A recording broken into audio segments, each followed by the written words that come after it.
വിട്ട C Mukundan MLA BJP-യിൽ ചേർന്നു. ഉച്ചയോടെയായിരുന്നു അവിചാരിത നീക്കം.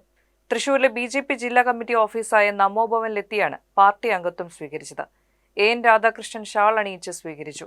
പിന്നാക്കക്കാർക്ക് എന്തെങ്കിലും ചെയ്യാൻ കഴിയുന്ന പ്രസ്ഥാനമാണ് BJP എന്നാണ് മുകുന്ദൻ പ്രതികരിച്ചത്.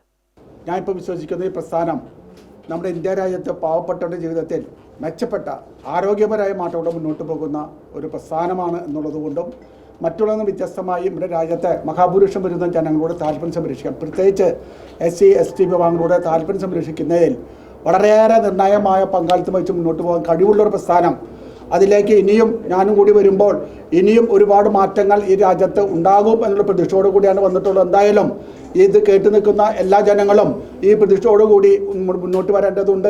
CPI പുറത്താക്കിയതിനു ശേഷം കോൺഗ്രസ് പിന്തുണയിൽ സ്വതന്ത്ര സ്ഥാനാർത്ഥിയെ മത്സരിക്കാൻ അദ്ദേഹം നീക്കം നടത്തിയിരുന്നു. എന്നാൽ കോൺഗ്രസിൽ നിന്ന് ഉറപ്പ് കിട്ടാതെ വന്നതോടെ BJP-യിൽ ചേരുകയായിരുന്നു. നാട്ടികയിൽ CC മുകുന്ദന് പകരം മുൻ MLA ഗീതാ ഗോപിയെ CPI സ്ഥാനാർത്ഥിയാക്കിയതോടെയാണ് CC മുകുന്ദൻ ഇടഞ്ഞത്.